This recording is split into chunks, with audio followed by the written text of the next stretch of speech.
I hope you enjoy this next episode. It features Sir Rey Lugtu. He is a big inspiration to me because he has pursued his interest, his passion from the very beginning of his career. He didn't let inexperience deter him. He is a very eclectic man with eclectic tastes, and he has jumped from one industry to another despite not having any experience.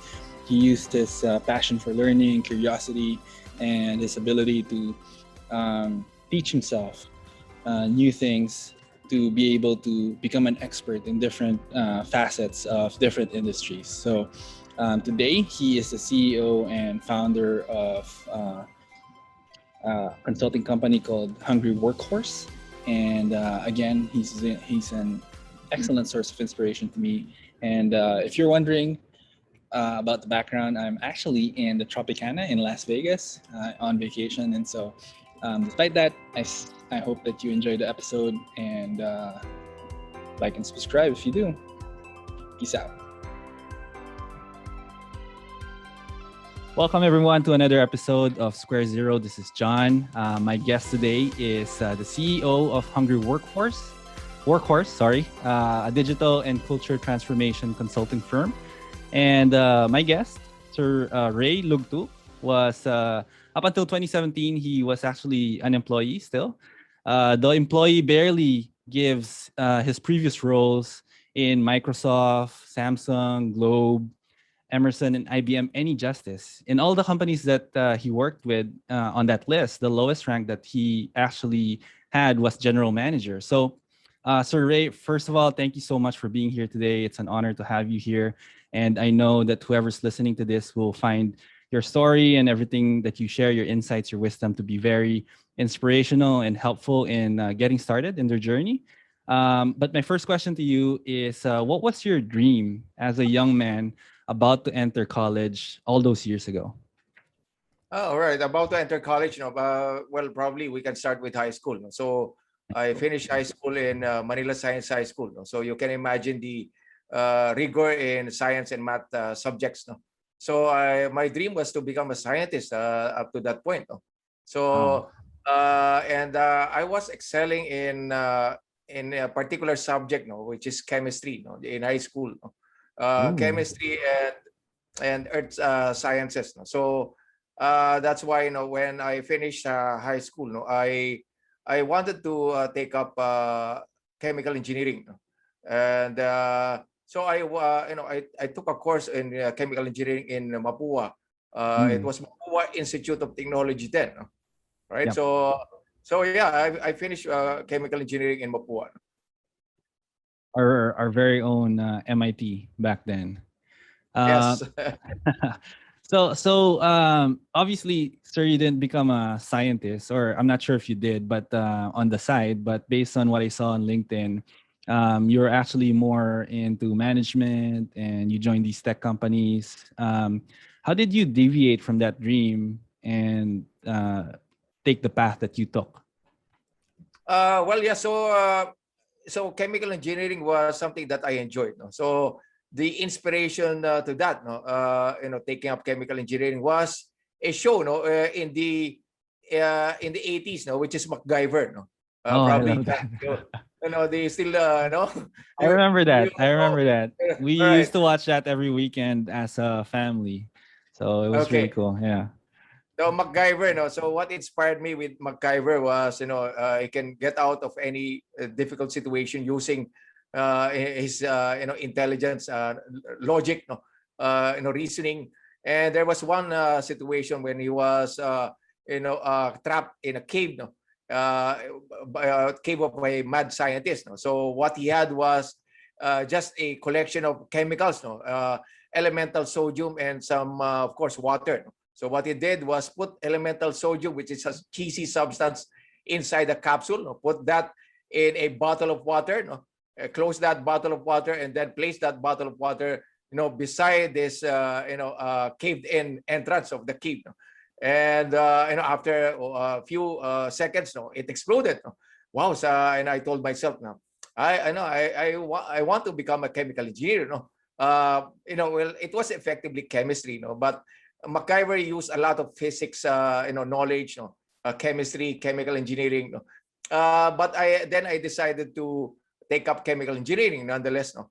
And it was I found it fun, no, because no, I like stimulating subjects, no. It was heavy in math and science, no. So I finished that, no, course in college, no, in Mapua, no. Yeah, and then so after college, I think you also took up an MBA. You have a doctorate degree, so you did your MBA in LaSalle, and then I think you did your MBA in a doctorate degree Yeah, in LaSalle as yeah, well. How did you yeah. go from being a chemical engineering graduate to business? Oh yeah, but so when I finished college, I took up a licensure exam, and I passed, I even landed, some top spot in the licensure exam of chemical engineering, no? And my Wow. first job was in Interfield Laboratories. No? I was a section manager then. No? I was young, but I was managing like 50 people, no? Fresh from college, without any Wow. preparation in managing people, no? Because engineering subjects didn't have any psychology or management Yeah. subjects then. So I applied chemical engineering for more than a year in Interfield Laboratories. So it was my first job. No? Uh, but I worked in a plant. No? It was a plant manufacturing plant. No? But I had some. I was discontented with just being stuck in a plant. No? I was working in a plant, no, doing shifts, no? Sometimes morning shift, evening shift. But I wanted to meet people. I wanted to go out, no, meet people. No? So I told myself, no, what's a profession that will, make me meet people, learn about, the outside world, no? Instead of being stuck inside a plant. And I thought about being in marketing. No? So I looked for jobs in marketing. It was tough, no, because my preparation and training was engineering. No? Yeah. So naturally, I would land sales jobs, selling chemicals. No? So which I did. Oh. No? I worked in some companies, multinational companies, selling chemical stuff. No? Chemical compounds to manufacturing companies. I was doing that, but I was struggling then because I didn't know anything about business or about marketing or selling. So that's why I decided to take up masterals, no, in business.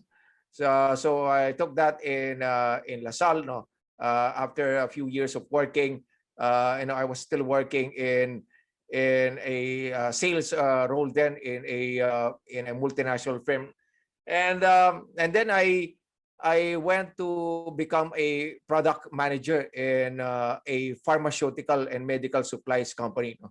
So I was in my early 20s, no? And I was doing full marketing job. No? So it was then that I applied what I learned in MBA, marketing subjects.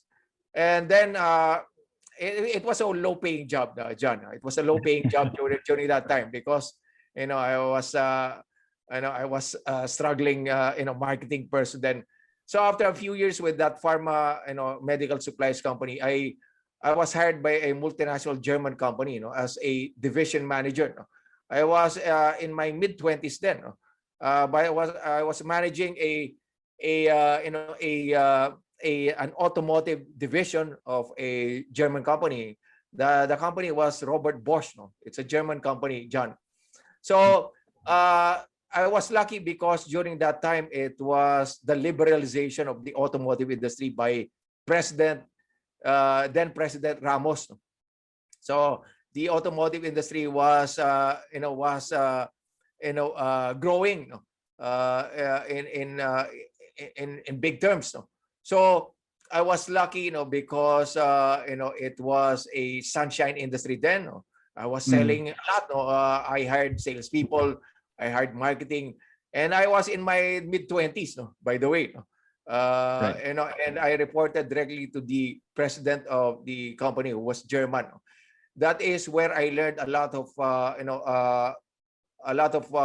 important lessons, no, especially from a German boss, no, as early as then. So imagine from chemical engineering, working in a manufacturing plant, Right. and then moved into sales and marketing in a pharma, and then moved into automotive. No?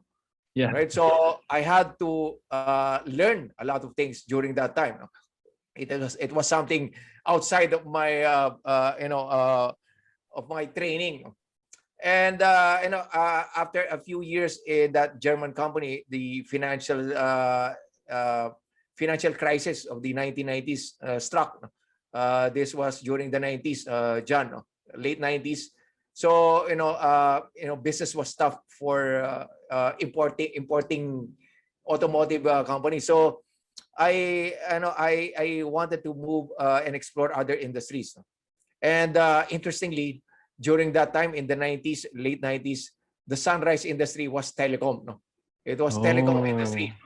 So telecom industry was being liberalized during that. So liberalization of automotive and then liberalization of telecom. No? I was hired by Nokia. No? Nokia in the Philippines, no, in the 90s. No? Nokia was a big superstar company. No? I was one of the few Filipinos there, no, during that time. No? So I was managing a big account, no, like smart communications. It was Nokia networks, no. It was not the Nokia mobile phones, John. No? So Okay. I was part of the team that built the network of smart, no, GSM network of smart, including that of PLDT. I stayed there for quite some time, no? And it was an interesting industry because again, no, from pharma to automotive to now telecom. No? So I had to learn again, no, John, no? Another sunrise industry, no? And it was a pressured industry, no? Because anything that is sunrise industry, no, there's always pressure and growth. No? So I moved to I was quite successful there. No? So probably let's stop there. No, if you have more clarifications. Oh yeah, that's good. Thank you for sharing, Sir Ray. Actually, I also feel like I'm part of a sunrise industry. Like the BPO, kind of felt the same way, right? So I kind of have a little bit. I can relate a little bit to what you're sharing, and even to this day, I think the BPO is still in the sunrise phase, or maybe it's noontime for the BPO industry. I think there's a lot more opportunities in the BPO world. Lots and lots of new BPO companies are popping up all over the Philippines and all over the world. So, and it is very pressure packed. It is very exciting. There's a lot of growth. So, I can relate to that, and whoever's listening that's part of the BPO industry can probably relate to that as well. So my question, based on what you shared, how do you manage to be able to learn all of these new skills? You've managed to jump from one industry to another while coming from a completely different industry. How is that possible? I find that very unique. Like not a lot of people are able to do that.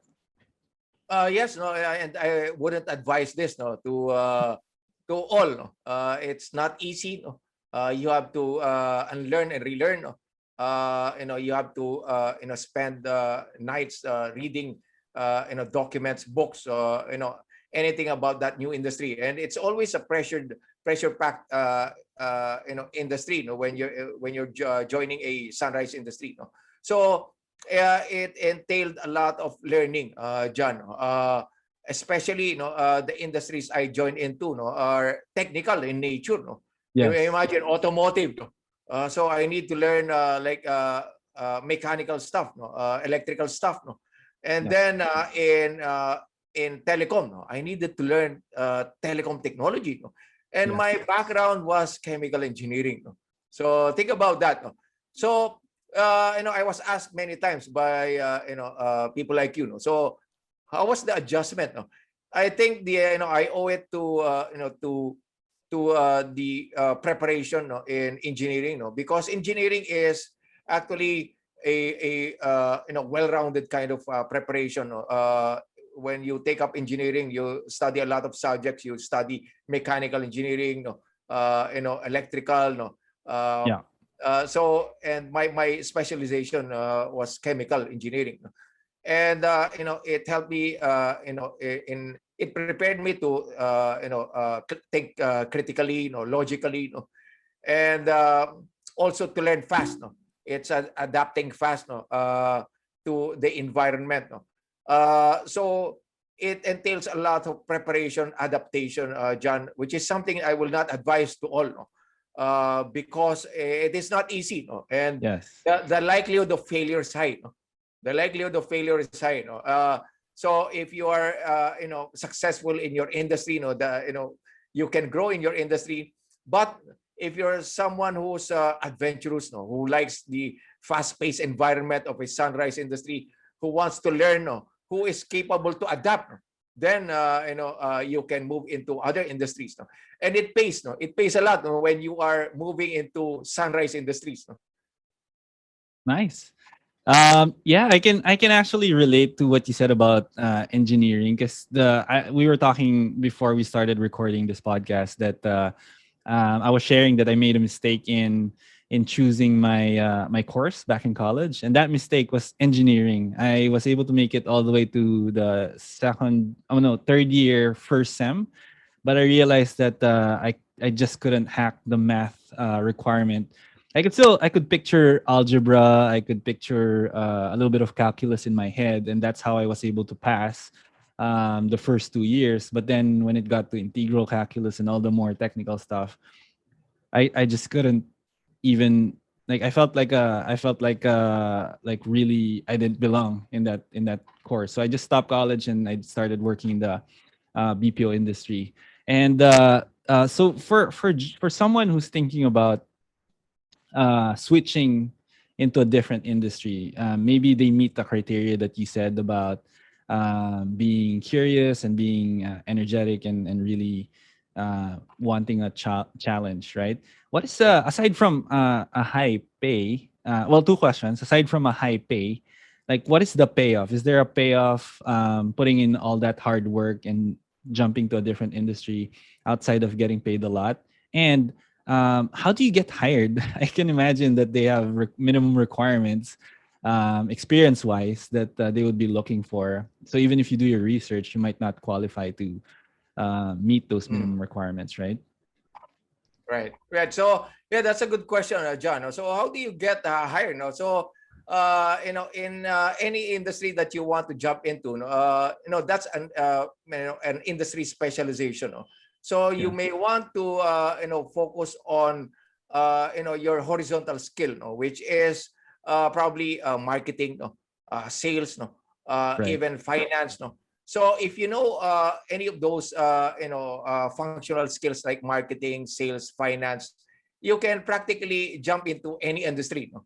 You just Mm. highlight your specialization. No? If it's marketing, you sell yourself as a marketing person, no matter what the product is, no matter Yes. what the industry is. No? So you focus on your on the approaches you use, to be successful in other industries, and then build on that. No? And that's how I got hired. No? It's focusing on those competencies. No?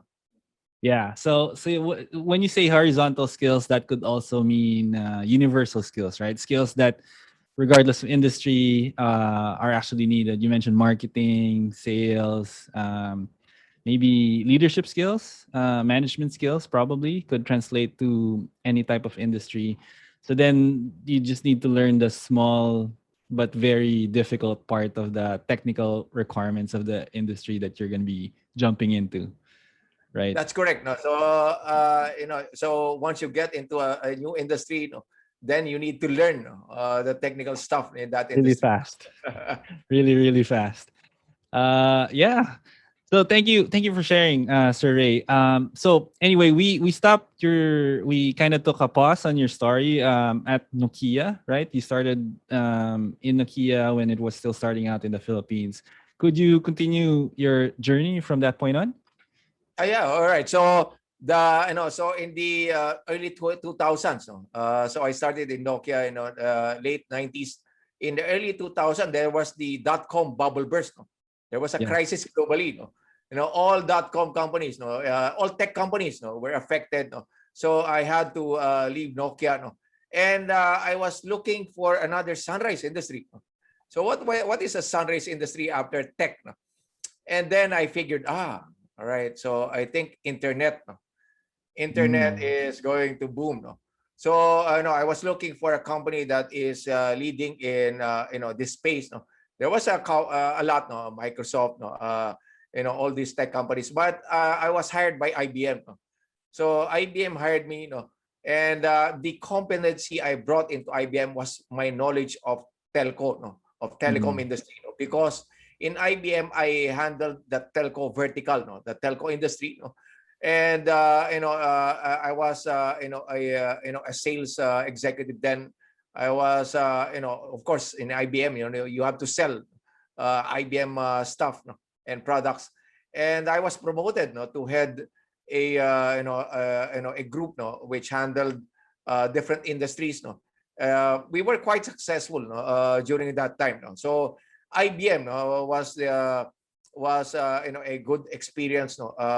I would advise, those wanting to move into tech, no, that IBM was a good training ground for me. And then I was recruited, no, to head a company, no. So in IBM, I was heading one group, no, but during this time, I was recruited by Emerson Network Power to head Right. their Philippine operations. So I was president and country manager of Emerson Network Power in Philippines. And Wow. interestingly, during that time, John, the hype during that time was power. No? In the early, in the year 2010, 11, 12, the hype during that time in the Philippines was power, renewables. No? Mm. Renewable was a big thing. And Emerson was a big player, no, in the power and energy sector. So that's why I joined. Another industry which is sunrise during that time. No? All right. Right. So interestingly, I needed to overhaul the operations in Philippines. No? And we grew. No? We grew a lot. Then I was managing a big team in the Philippines, and and and then I was recruited again by another sunrise industry. No? And during that time was the in thing during the 2015, no? was smartphones, tablets, no? And Mm. smart screens. So Uh, tablet and smartphones was a big thing when it was launched by Apple and Samsung. So I was hired by Samsung to start their business, B2B business in the Philippines. So it entailed building a team, building the business. And then it was interesting company, but Korean company was not for me. No? Korean culture was not for me. No? So I was hired by another sunrise industry. No? During this time, cloud computing. No? So I mm. was made the head of the IT-enabled services group uh, of Globe Telecom. It was a new group tasked to develop the cloud business, the data center business, which was a big hype in those in those times, no, in the 2015 era. No? Um, John, and probably to sidetrack, no? Because the topic is following your dreams. Yeah. Uh, it has been my dream since a child, no? To become an entrepreneur. Similar to yours, no? Right? Yeah. So and probably just to backtrack a bit, no? As a young kid, no? As a young kid, and I was struggling then. I was enterprising. No? When I was 7 years old, I would sell things. No? I would sell chicharon. No? I would sell. I would buy food stuff from retail market in Tondo, no? And sell it to our community. No? As a 7-year-old kid. No? Wow. I had money then. No? I had money then. No? I even engaged into enterprising business like gambling. No? Wow. Gambling. I was. I got the pool table of my uncle and had it rented. No, so rented by kids, no, by older people, no. So meron tong, no, tong in Tagalog. No? So they paid me, no. I engaged in roleta, no. I bought a small roleta toy, no, and for you know, 5 centavos, no, a kid will make a bet and you know, spin the roulette, and they will win or lose. So I engage in those kinds of you know, quote unquote small gambling business. So I was enterprising, no, as a kid, no, and I brought that entrepreneurial thinking in my professional job. No? So whenever I worked in my professional job, John, I always thought of it as my business. No? I would I be see. enterprising. I will look for opportunities. No? I will look for opportunities as if it is my business. No? So, and I will be creative in developing business. No? I will find ways to develop business. No? And you know, my previous bosses will attest to that. No? So then fast forward, no? Fast forward, you know, in Globe Telecom, I you know, and I've been really wanting to start my business. No? But you know, situational you know, issues, no, were preventing me. No? You know, personal life issues were preventing me. So you know, and then I joined Microsoft, no, you know, to head the cloud business again, another sunrise industry, you know, because I was you know, interested with how the CEO of Microsoft, Satya Nadella, was Yeah. able to turn around that business. So you know, I wanted to check out Microsoft, but I stayed there for you know, a short while until you know, during that time I also established our business together with my wife. No? So now we're running our business, no, you know, as entrepreneurs. No? Yeah. Thank you for sharing your story and your whole career path, and actually thank you too for segueing into the discussion about dreams. I was gonna tie up the entire history into a question similar to what you already mentioned.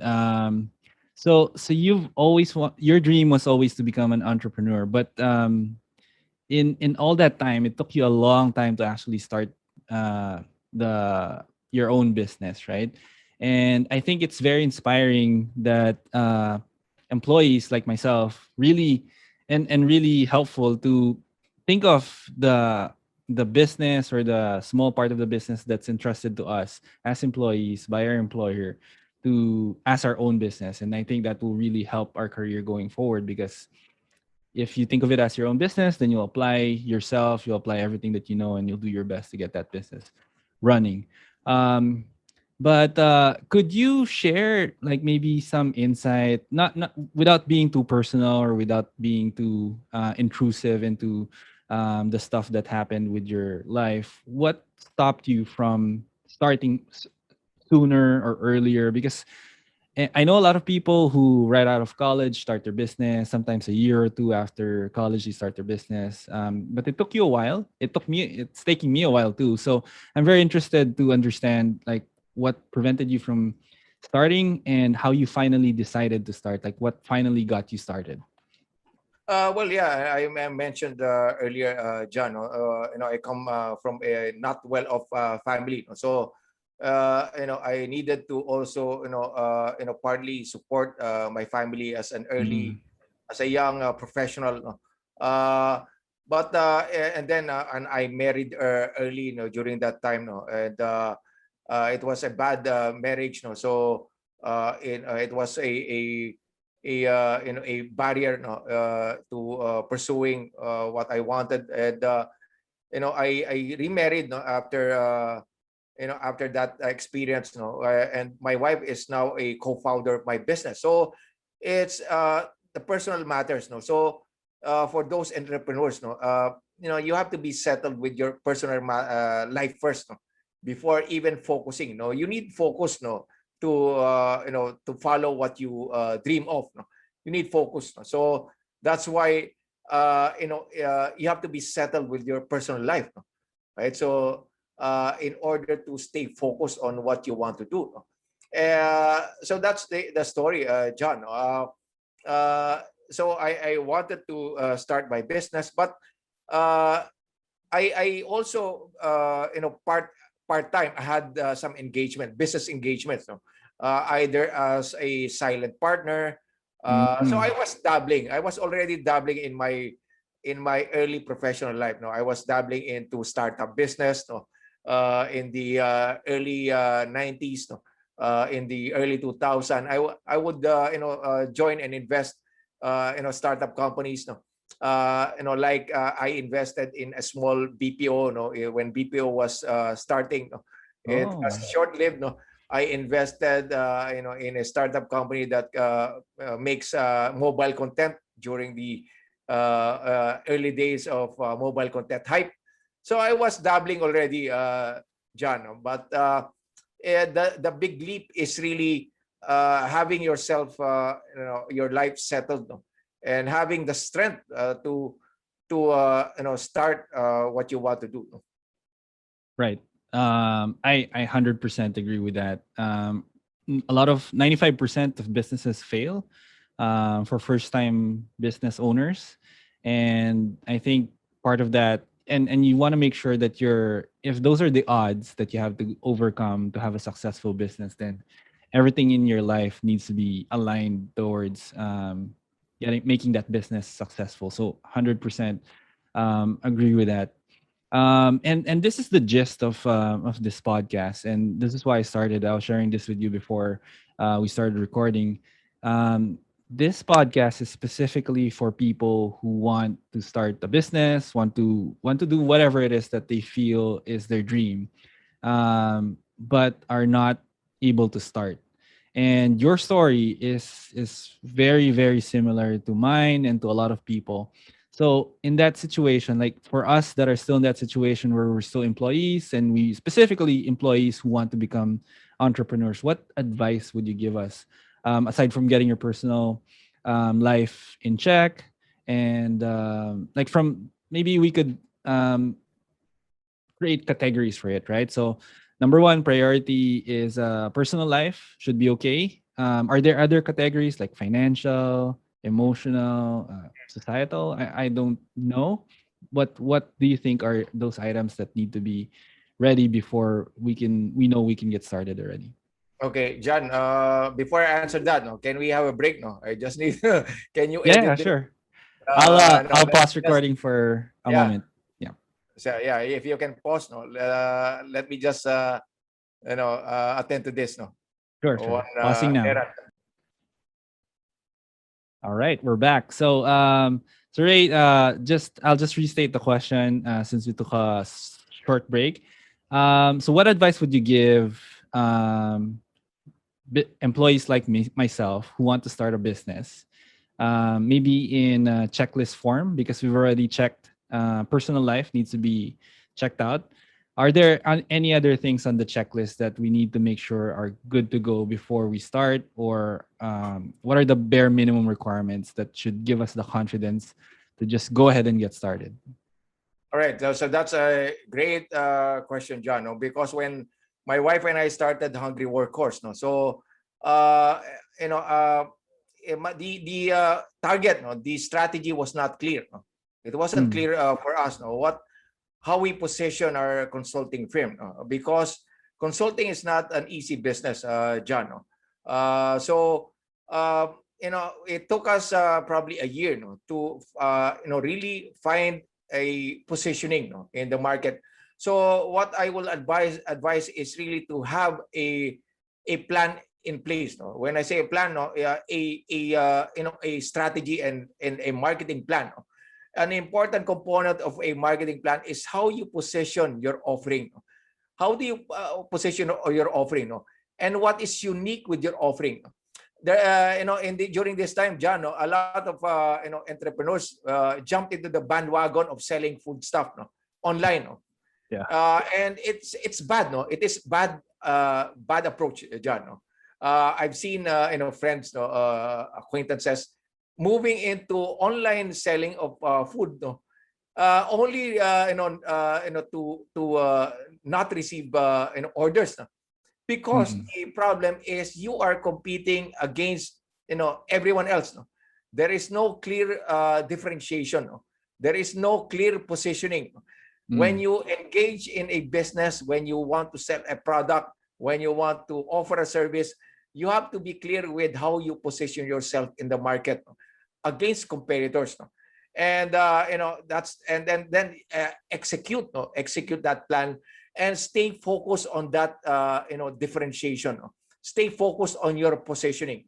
If you notice, John, I always use the tagline in my company, digital and culture transformation consulting firm. That is our positioning. Nothing else. We're not a training company. We are a digital and culture transformation consulting firm. And and I thought about this positioning because during my stint in Microsoft, I saw a lack of a gap in the market. Like companies like Microsoft, IBM will convince companies to transform digitally, but the question of companies is how. And these companies, the tech companies, their interest is really to sell technology, not to look at transformation as a holistic approach. And that is the positioning we put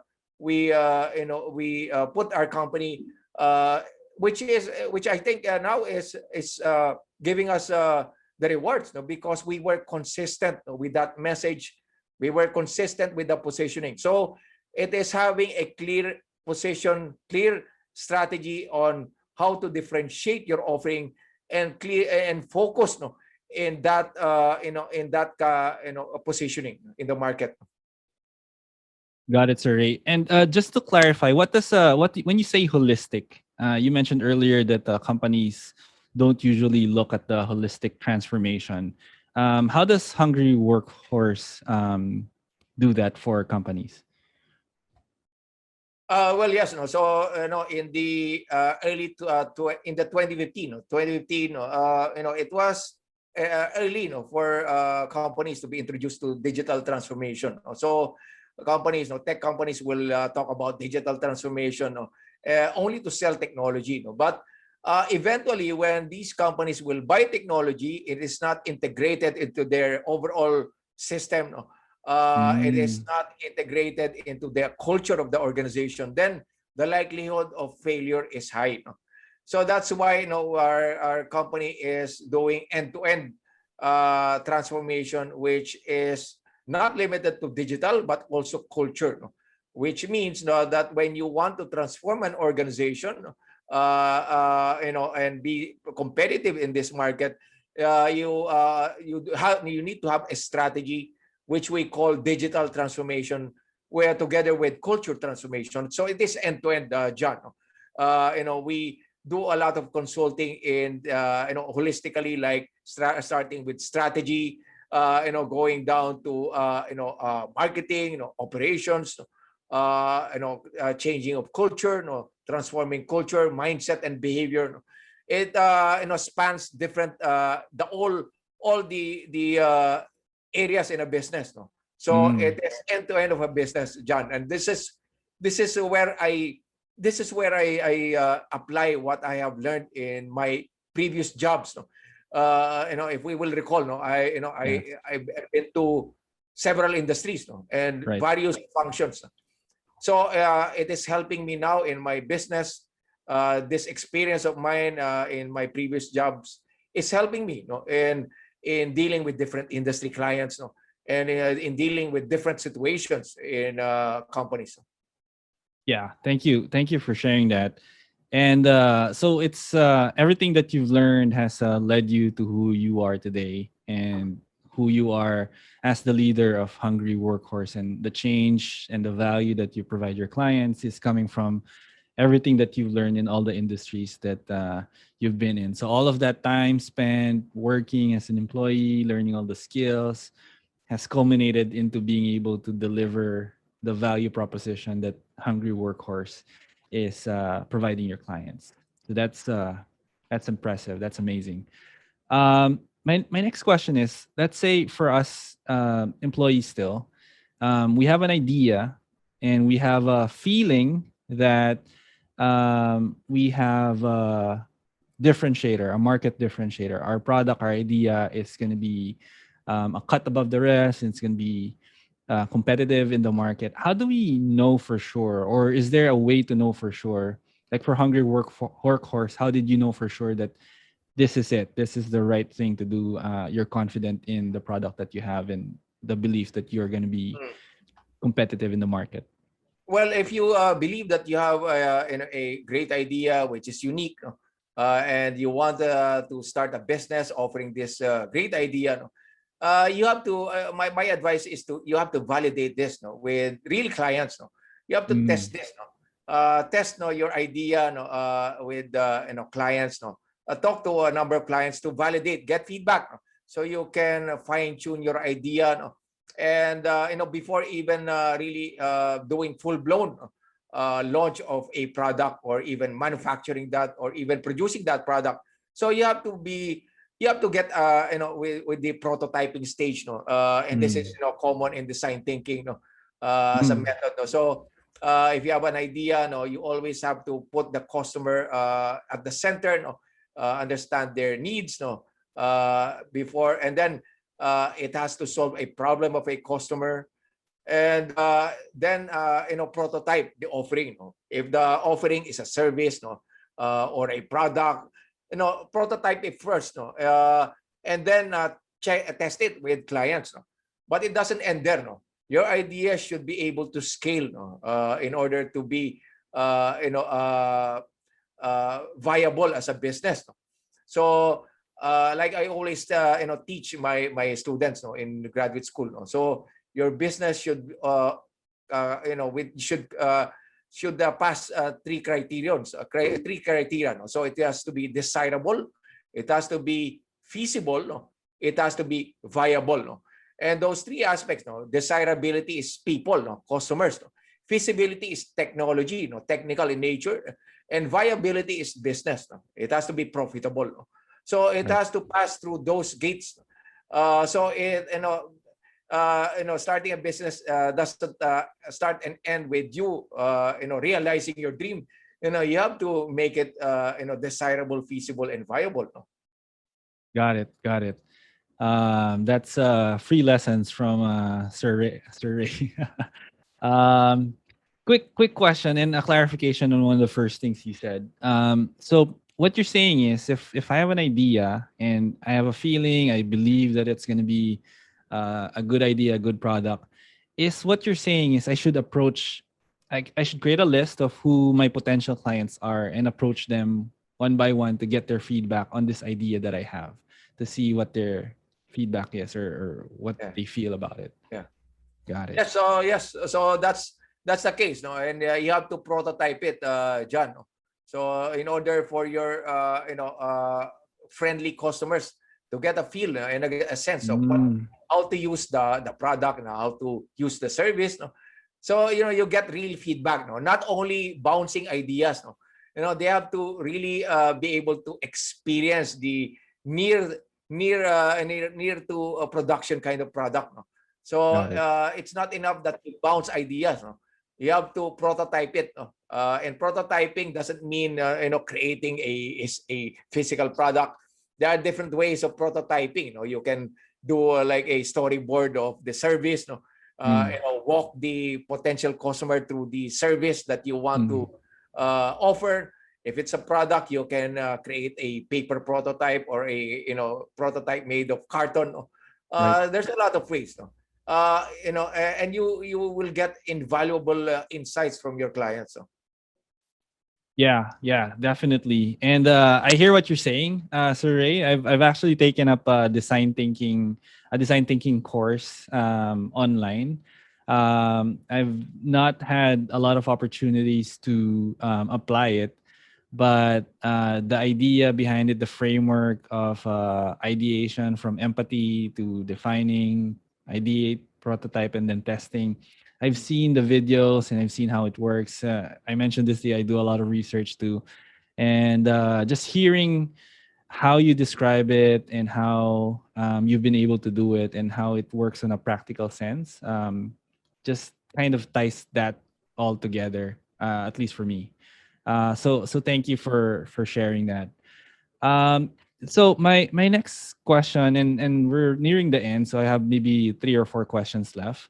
What sunrise industries do you see coming up in the next 5 years? Are there any that you foresee are gonna come up? All right. Yes. So yes, there's a lot. No? I mentioned to you that in my professional life, no, I've been to Sunrise Industries, no, right? So what's the next? No, what's the next? What's the next one? Yes. So there's a lot. No, so analytics. No, you probably heard about analytics. No, as a business. No, artificial intelligence. No, although it Mm. involves technology, no, it's going to be big, no, in the future, no. So in terms of products, no, like products, so what products will click, no, during this time of pandemic, no. So think about that, no, and I think the pandemic will be a long struggle for everyone, no? So and then normal will not be back in a few years, no. It will be long haul, no. So probably 5-10 years. Look at 5 to 10 years, no. So what's going to what products and services, no, will be applicable, no, in this time during this next 5 to 10 years, no? And you have to think about the behavior of people, no? Behavior of people during this time. What behaviors are they developing? So they Mm. are at home, no. So that's why gaming is a big thing now, no? Gaming Right. has surpassed streaming of Netflix. No, gaming is a big thing. Anything that you will do at home, any recreation at home, no, will be a big thing. No, so it can be gaming, it can be recreation products. No, anything that can be done at home. No, so what else? No, if there's going to be any outside interaction, it's going to be limited. No, so what products and services will be applicable then? No? So there's a lot of enterprising companies going to this space. No, like there's a company that is promising like putting some ointment on your nose, no, to prevent any infection. Uh, so so any cleanliness, no, or hygiene product will be profitable in the future, no, in this near future, no. Not limited to alcohol, no, but anything that is Yeah. related to hygiene, no, it Right. will be a big thing, no. So there's a lot, no. In the tech space, I mentioned about artificial intelligence will be a big thing, no. So if you're into tech, no, there's a lot, this is a wide area, no, wide space, no. You can apply artificial intelligence in many aspects of our lives, no?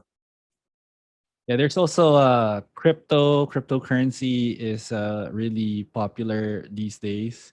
And then I know of a company like the fitness industry has is also going digital. There's one of the interviewees that I had on the show before was created a platform called Fitskovery where gym trainers can train online and you can just pay one fee so that you have access to all the gym trainers like in the Yeah, Philippines or globally, something like an Airbnb of fitness. yeah, Um, so yeah, that's wonderful insight and a lot yeah, to think about for sure for potential investments, potential business opportunities.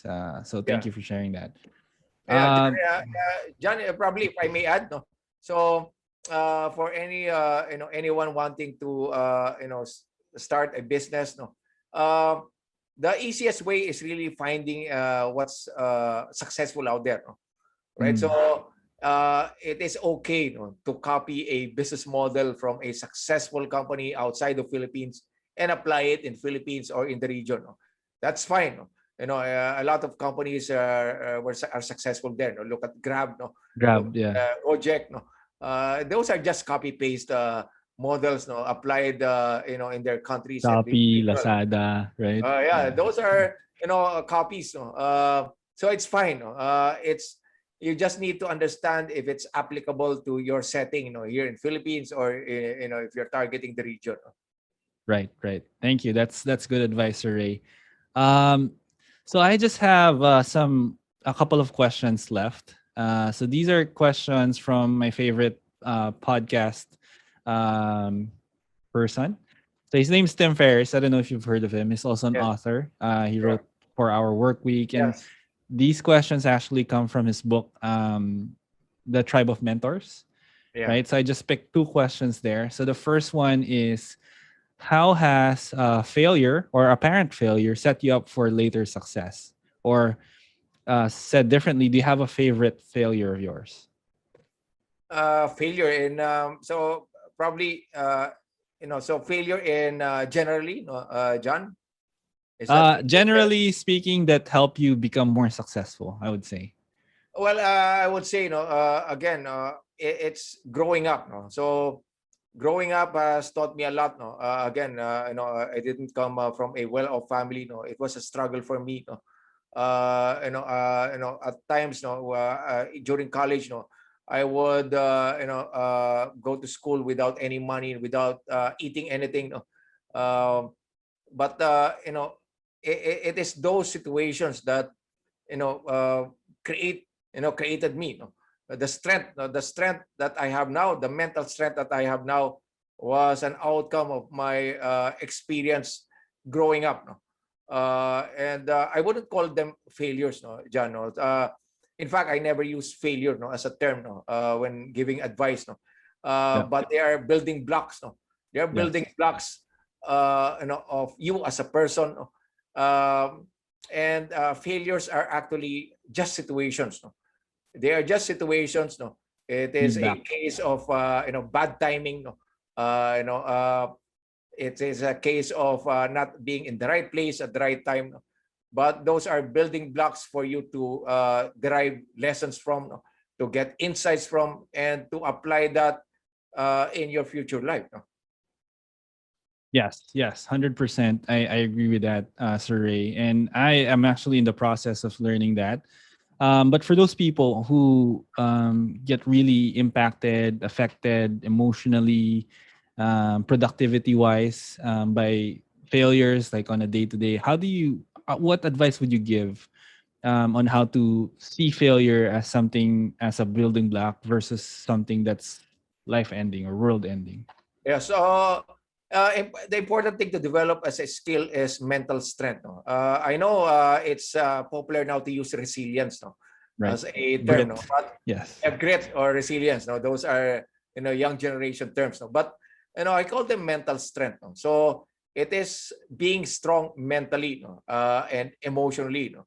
If you focus on your future, no, focus on the future that you have, no, in front of you, no, then you will have mental strength, no?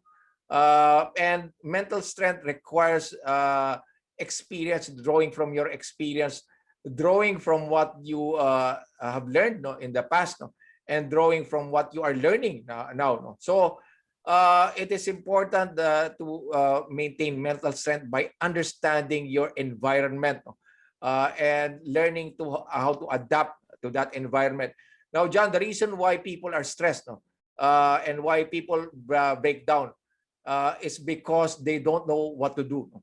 That is the culprit, no? It is not knowing what to do, no, that gives us stress, that it gives us a sense of failure, no? Now, how do you now develop the skill of knowing what to do, no? That is Right. simply the equation, no? It is not knowing what to do versus knowing what to do, no? Yes. And again, knowing what to do entails a lot of learning, no?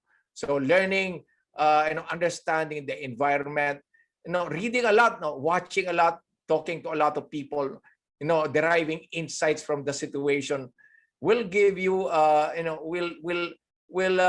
give you insights to understand what to do, no, in situations.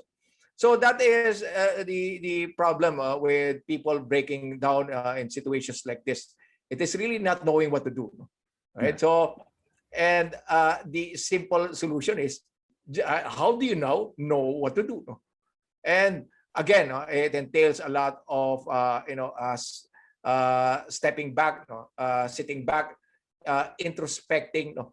Introspection, a lot of retrospection of what you did in the past, no? Learning from that, and not repeating your mistakes, no, in the future, no? So again, John, no, to know what to do in situations is, entails stepping back, introspecting, a lot of thinking, no? I do a lot of thinking, John, no? I spend time thinking alone, no? And when I have cleared my thoughts, no, I bounce this back to my wife, no, to get validation, no? So that's how you deal with failures, no, and mistakes in life, no? Got it. Got it. So not knowing what to do results in failures, and then failures need to be studied and learned from, so that when that situation happens again, you know what to do, and then there's no more failure. It becomes successful. So it's fairly easy and simple to understand, and I think if we apply that, there's a learning experience in every situation, every building block that we encounter, that and sometimes disguises itself as failure. Yeah. That's right. That's right, John. Okay. Thank you, sir. My last question: in the last 5 years, what new belief, behavior, or habit has most improved your life? No, I'm a stickler for self-assessment, John. No? So self-assessments like understanding yourself. No? You're probably familiar with self-assessments like Myers-Briggs, no? Yes. Instruments, no? Disc instruments. Yeah. So I'm a fan of those, no? Because I want to understand myself, no? From time to time, no? And from over the years, no, what I have learned and developed is really balance. No, it's balance. No, it's being balanced in many aspects. No, so when you have balanced perspective, no, no, you are not swayed into an opinion. No? So by exposing yourself to a lot of opposing views, no, and a lot of opposing experiences, then you create a balanced perspective. No? That is important in any business or job or life, John. No? The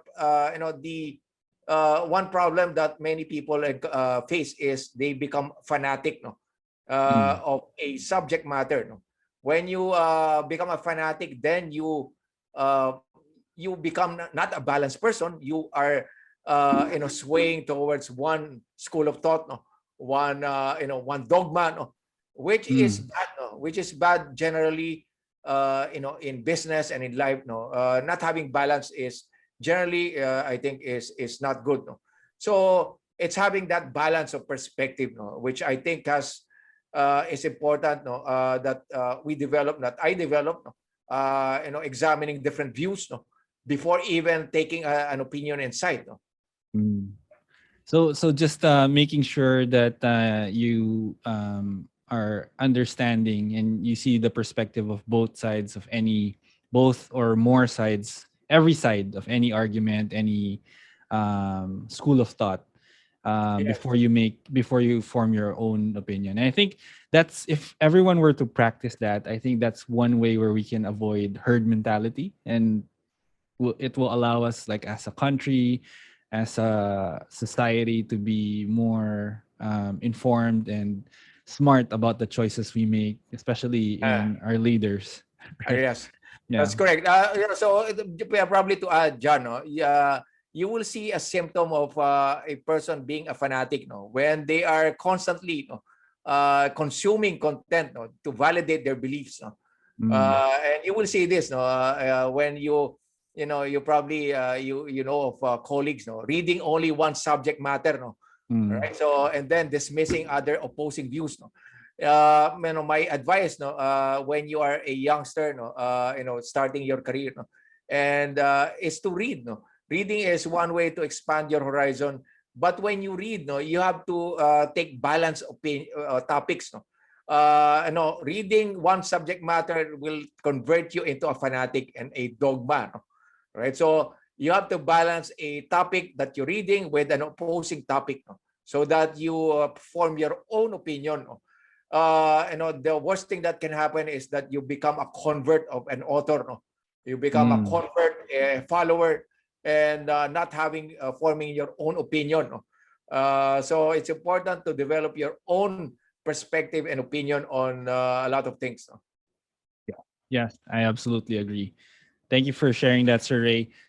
So that's actually all the questions that I had, but I wanted to take this chance to thank you again for your time, your wisdom, your sharing your experiences and insights. I'm sure a lot of people will feel inspired and informed.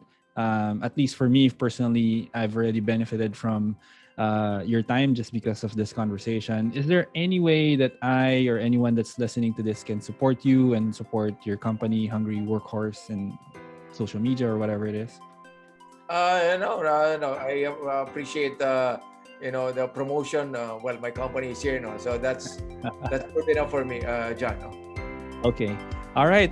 Thank you so much for your time again, Sir Ray. I wish you and your family health and prosperity and more power to Hungry Workhorse. Yeah, likewise to you, John. Thank you. Thank you.